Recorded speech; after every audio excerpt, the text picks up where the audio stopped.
Hi there, I'm Don Kettl, and with me today is Charles Bolden. And if ever there was a steely-eyed missile person, it is him. That's what I've. That's still one of the greatest compliments you can give somebody who's been involved in space. And Mr. Bolden, General Bolden, was a retired U.S. Marine Corps Major General. He flew on 4 space shuttle missions, among other things, deploying the Hubble Space Telescope, and also served as NASA administrator, where NASA was consistently ranked as one of the very best places to work in the entire federal government. Number one, in fact. And so one of the things we want to try to do in this time that we have is just to explore some of those issues about leadership. But I want to begin first because one of the things that any good steely-eyed missile person knows is that there's enormous risk that comes along with making big decisions. And there's always the inevitability of big change. And I was wondering from your experience, if you could talk a little bit about just the challenge of trying to lead through change and risk. What do you think that you've learned? Sure, Don, and thanks very much for letting me be a part of your session today. And please call me Charlie going forward, because that'll make it easier for both of us. Surely, Uh, Charlie. you know, interestingly, I was privileged to serve both terms of the Obama administration as the NASA administrator, and I think I was about as ill prepared in one respect as anybody could be. I was totally ignorant is not the right word, but totally unprepared and uninformed about the Washington, D.C. politics and everything. And as the head of a federal agency, that's something that'd be really nice if you were a little bit acquainted with it. And as a result, what happened was I found myself in a situation where I had to lead an organization through some really traumatic change, as a matter of fact, and kind of to highlight for people, when when President Obama came into office, NASA's sort of, I guess you would call it, its hallmark program at the time was called Constellation. And it was the system of rockets and crew modules that was going to carry us back to the moon and then on to Mars.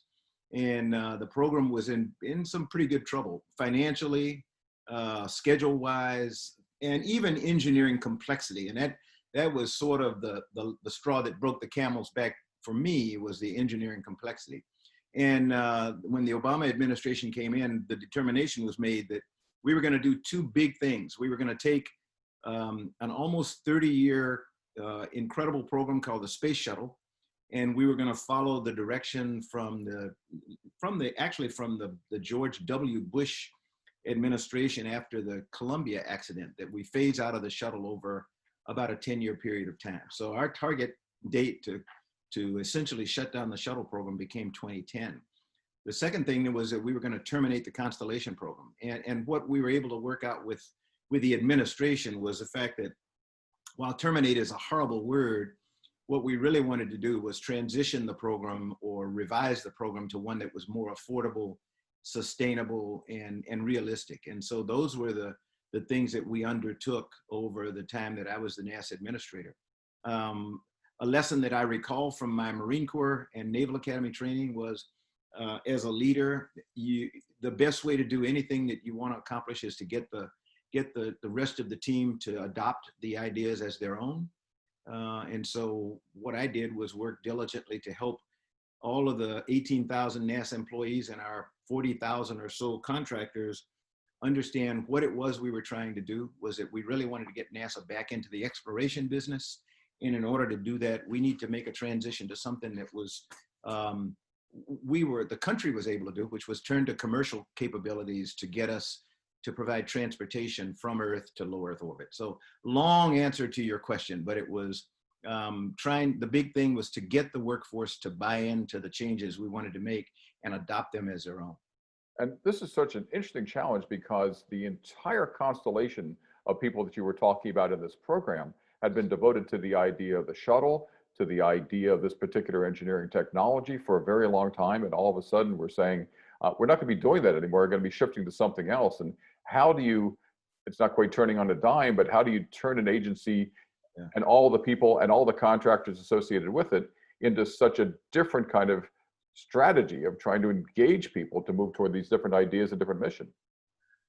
One thing I'll say in moving forward is something that you might not expect, but And it wasn't my brainstorm to do this, but I found that over time, some of the top people in leadership that helped us to work through this were women.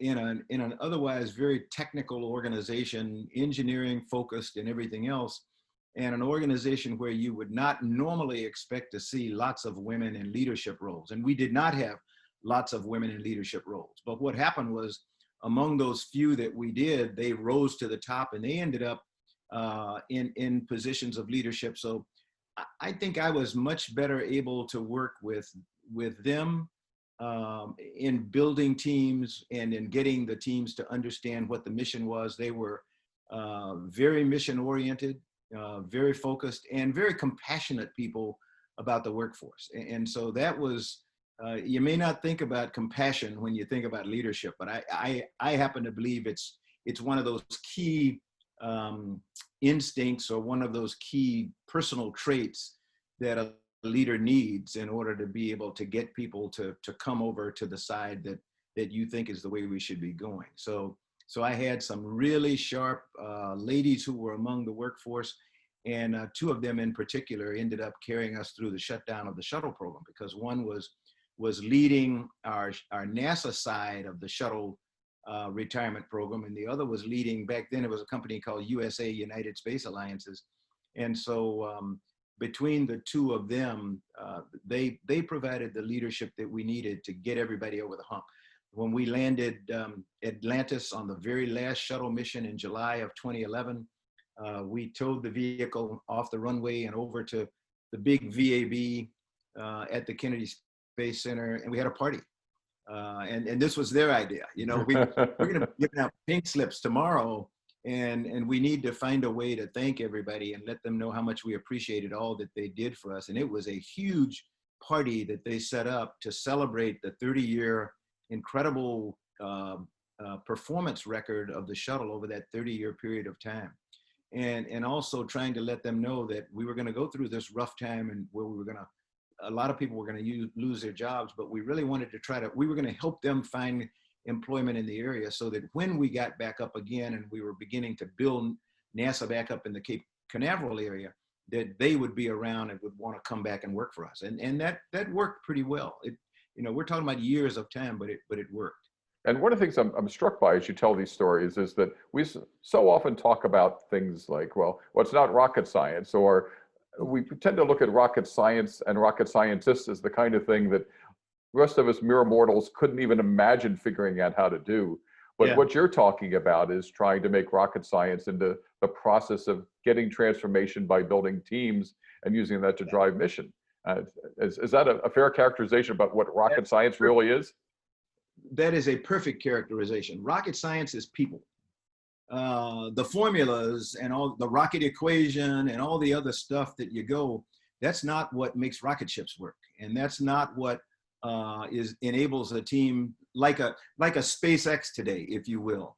That's not what makes a very dynamic, young, sometimes inexperienced team come together and function as if they've been together for decades or eons or whatever you have. And again, I'll point to a female. Gwen Shotwell is the president and COO of SpaceX. And in my estimation, she is the heart and soul of that organization, because she's incredibly talented as a mechanical engineer, very broad experience. But in addition to that, she's a mom, she's compassionate, she's tough, she's caring, but she has built a team under Elon Musk out there that's really hard charging, and there's nothing that they don't believe they can accomplish. And that's because of the leadership that has instilled that spirit of innovation and can do in them. We just named, I say we, and I'm no longer with NASA, but it's still, it's still near and dear to my heart. But Jim Bridenstine, the NASA administrator, just named Kathy Luters to head up the human spaceflight program. It's the first time a woman has ever done something of that magnitude in NASA. And Kathy is incredibly well qualified for that job. She has run our commercial crew program from its inception. And, when we successfully had SpaceX launch our first NASA cruise to space some time ago. It was under Kathy Luter's leadership that this happened, and she had learned how to adapt and how to bring private industry together with government to compromise on things like standards and regulations and the like, and to find the optimal sort of guidelines that enabled both the private sector and the government to move out on something that has been successful for us now, as we think the commercial crew program will be, and the commercial cargo program has been since 2011, 2013 now. And Charlie, one of the things that I'm really struck by listening to your story is that you take an agency that's been around for a long time that does, to be sure, really cool stuff, but which decided it was going to do its really cool stuff in a very different kind of way, that in the process really created lots of threats to almost everybody involved in the organization. It required such a major pivot, and that at sometimes it was difficult even to communicate clearly what the mission was, and still NASA is the #1 best place to work in the federal government. That's an incredible paradox, trying to find ways of managing that change, producing that result, and engaging those employees. I mean, what's the secret here? What's the secret motion? I'm not sure there's a secret, Don, but let me share, because part of our audience, one of our audiences here is going to be or is the senior executive service onboarding. It's the new people coming into that level of leadership in the federal government. And this forum, what I think you and I hope to give them is a good idea about the changes that will be necessary for them to adjust to no longer being just a government, not just, I shouldn't say just, but no longer being a civil servant, government servant, to being a senior executive servant, where their primary responsibility is their people. And you know, they will be evaluated based on their performance of being people persons. One of the things that we did when I became the NASA administrator, working with back then Robert Lightfoot, who was the senior civil servant in the agency, I brought him up from being the center director at the Marshall Space Flight Center to be the senior civil servant in the agency we call the associate administrator. And you've got the NASA administrator, who is a presidential appointee, Senate confirmed, the deputy presidential appointee, Senate confirmed, and then the real guys, the career professionals. And Robert was the senior of the career professionals. And he came in and he said, you know, some of these changes you want to make, you want to try to bring more diversity to the organization. You want us to go from building rockets or overseeing the building of rockets to relying on the commercial sector. We need to make some changes in the way that we grade the performance of our SESs.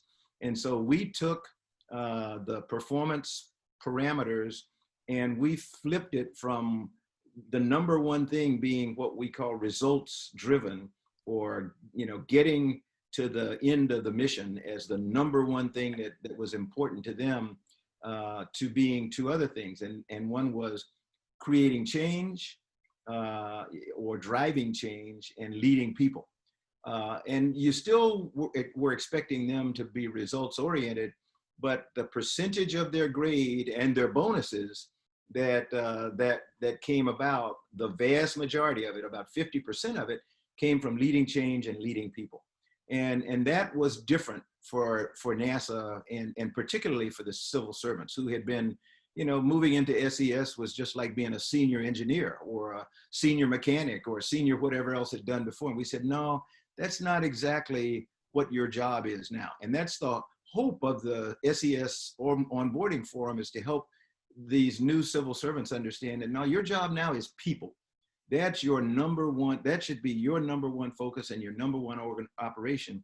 If you take care of the people, they'll take care of you. And there is no doubt in my mind, the mission will get accomplished. So that was kind of what we did. And we let the NASA workforce adopt this desire to become a phenomenal place to work. We let them adopt this drive to empower the commercial sector to provide transportation for us to get to space. But then we were going to lead our partners, both commercial, international, and academic, in going out beyond the low Earth orbit, back to the moon, and then on to Mars.